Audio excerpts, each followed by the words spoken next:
제가 지금부터 들려드릴 이야기는 7년 전쯤 가족과 여름 휴가를 보내다 겪었던 일입니다. 한순간의 판단으로 위험해질 뻔한 경험이며 이와 비슷한 사건 사고들이 분명 존재할 거라 생각합니다. 때는 2016년 여름, 저희 가족은 경주로 휴가를 떠나게 되었습니다. 저희가 묵은 숙소는 경주 북군동에 있는 애견 동반 펜션이었는데 그곳은 펜션들이 밀집해 있어서 그런지 경주 시민보다 타지 사람들이 많은 곳이었죠.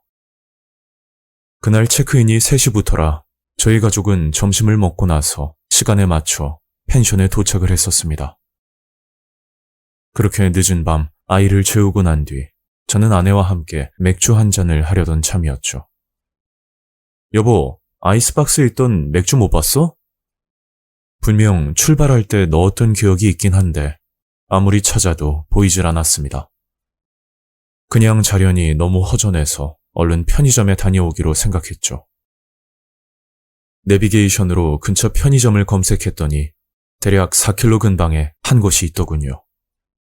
여보, 얼른 다녀올게. 저는 차에 올라타 편의점으로 출발했고 맥주를 구입해 다시 펜션으로 향하던 중이었습니다. 입구부터는 펜션 밀집 지역이라 차가 많은 도로가가 아닌 주변에 논밭이 있고 그 옆으로 시냇물이 흐르는 말 그대로 비포장 도로를 타고 들어가는 길이었죠.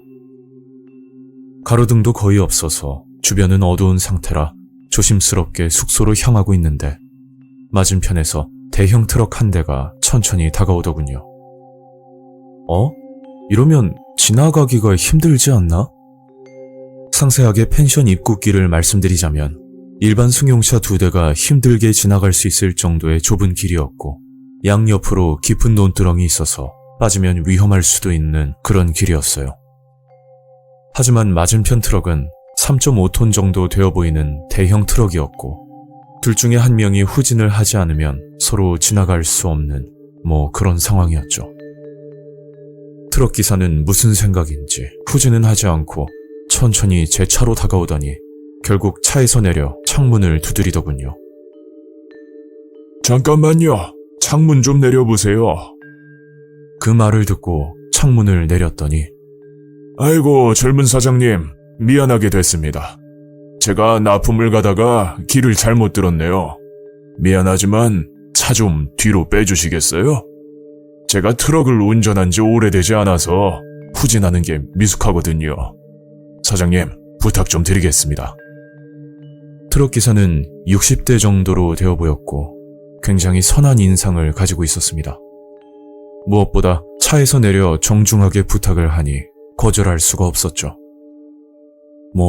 일단 차를 빼야 저도 숙소로 갈 수 있으니까요. 주변은 온통 암흑이었고 양쪽에 있던 깊은 논두렁 때문에 몇 번이나 뒤를 확인하면서 천천히 후진을 했었습니다. 트럭 기사도 제 차 뒤에서 신호수를 해주며 서 있던 상황이었죠. 그렇게 논두렁 입구까지 후진을 했고 시간은 5분 정도 걸렸던 것 같습니다. 입구에 도착하자 트럭 기사가 저를 보고 말을 하더군요. 사장님, 정말 고맙습니다. 제가 보니 펜션에 놀러 오신 것 같은데 혼자 놀러 오셨어요? 아니요, 가족들과 같이 왔는데 좀 살 게 있어서 잠깐 나왔네요. 그러자 트럭 기사는 주변을 살피더니 다시 말을 꺼내더라고요. 아니, 사실은요. 제가 해산물 납품을 하는데 재고가 좀 남았거든요. 혹시 사장님, 오징어 좋아하세요? 오징어란 말을 듣고 순간 아내 생각이 났는데 아내는 결혼 전부터 오징어와 낙지 같은 두 종류를 굉장히 좋아했었습니다. 아내가 좋아하긴 하는데 제 말을 듣고 트럭 기사는 이렇게 만난 것도 인연인데 제가 10마리 10,000원에 저렴하게 드릴게요. 물건 보고 마음에 안 들면 안 사도 되니까 한번 보기나 하세요. 저는 그 말을 듣고 차에서 내렸고 트럭 뒤편으로 걸어갔죠. 트럭 기사는 냉동탑을 열더니 들어가라는 손짓을 하더군요. 저는 선뜻 들어가기가 겁이 났는데 그게 냉동 보관이 되는 트럭이라 서리 때문에 안에 뭐가 있는지 아무것도 보이지 않았습니다. 제가 들어가지 않고 한참을 망설이고 있으니 트럭 기사가 답답했는지 짜증 섞인 목소리로 말을 하는 겁니다. 사장님, 제가 지금 바빠서 얼른 가야 되는데 물건 안 보실 거예요? 일단 소변 좀 보고 올 테니까 물건 보고 계세요. 트럭 기사는 소변을 보려고 논두렁 쪽으로 걸어갔고 저는 물건을 보기 위해 냉동 탑차 안으로 들어갔죠. 그때 어디선가 휴대폰 진동 소리가 들렸고 서둘러 주머니를 확인했더니 제 휴대폰 전화는 아니었습니다. 뭐지? 어디서 나는 소리야? 바닥에는 얼음 조각들이 쌓여 있어 확인이 불가능한 상태였지만 분명한 건 냉동 탑차 안에서 나던 진동 소리였죠. 트럭 기사님이 전화기를 놓고 가신 건가? 뭐 그런 생각을 하고 있는데 그 순간 아내에게 전화가 걸려왔고 저는 전화를 받기 위해 냉동 탑차를 빠져나오게 됐죠. 아내에게 전화로 상황을 설명했더니 오징어 안 먹어도 되니까 얼른 오라고 화를 내더군요. 그래서 일단 차에 올라타 시동을 걸었고 그 모습을 본 트럭 기사는 미친 듯이 뛰어와서 저를 붙잡는 겁니다. 아니, 안 사고 그냥 가는 거예요? 아휴, 비싸면 10마리 5,000원에 줄 테니까 그냥 가져가. 10마리에 10,000원도 말이 안 되는 가격인데 거기서 반을 또 깎아준다니 더욱 이상하다는 생각이 들었습니다. 지금 펜션에서 가족들이 기다리고 있어서요. 그럼 가보겠습니다. 그렇게 다시 펜션으로 향하는데 창문가에 아저씨 목소리가 언뜻 들리더라고요. 정확하게 듣진 못했지만 제 기억으로는 운이 좋다, 아쉽게 놓쳤다, 뭐 이런 말이었던 것 같습니다. 그리고 다음날 정말 섬뜩한 장면을 보게 되었죠. 아침 일찍 차에서 짐을 꺼내려고 펜션 주차장으로 걸어갔는데 자동차 앞 범퍼 부분이 찌그러진 걸 발견했고 저는 무슨 일인가 싶어 블랙박스를 확인하려 하고 있었습니다. 그러다 우연히 어제 저녁 영상을 보게 되었는데 같은 장면을 몇 번이나 보고도 믿을 수가 없었어요. 블랙박스 영상에는 트럭 기사의 모습이 찍혔고 그건 한 손에는 칼을 들고서 주변을 서성이는 장면들이 촬영되어 있었죠.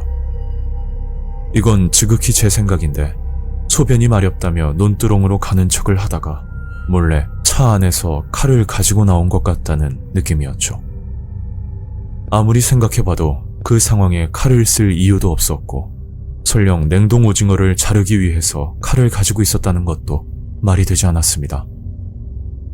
이미 10마리씩 포장이 되어 있었기 때문에 칼을 쓸 이유가 전혀 없었던 거죠. 그리고 더욱 섬뜩한 장면은 제가 다시 펜션으로 출발할 때쯤 트럭 조수석에서 누군가 내리는 장면이 찍혔는데 이 부분은 화질이 좋지 않아서 더 이상 확인이 불가능하더군요.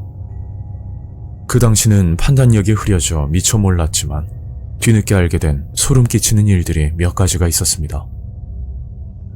일단 스스로 냉동 탑차에 들어가게끔 유인을 하는 점인데 일반적으로 트럭 기사가 직접 물건을 꺼내서 보여주는 게 아닌 직접 들어가서 확인하라는 점이었죠.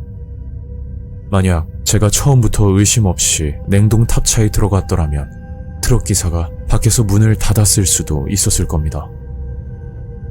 냉동 탑차 특성상 운전석에서만 온도 조절이 가능하고 냉동 효율과 적재 효율을 위해서 냉동 탑차 안에는 손잡이를 만들지 않는다고 하더군요. 한마디로 밖에서 문을 닫으면 안에서는 빠져나올 수가 없다는 말이었죠. 그리고 냉동 탑차 안에서 들었던 휴대폰 진동 소리는 지금도 이해가 가지 않는 부분인데 분명 트럭 기사는 문만 열어주고 갔었고 저 말고는 아무도 들어간 적이 없던 냉동 탑차 안에서 휴대폰 진동 소리가 들렸다는 건 혹시 이곳에서 무슨 일이 일어났을지도 모른다는 생각까지 들었습니다. 그 당시 자세히 살펴보지도 못했고 소리가 심해서 잘 보이지도 않던 상황이었죠. 그리고 마지막으로 골목을 벗어날 때까지 냉동 트럭은 그 자리에 계속 서 있었습니다.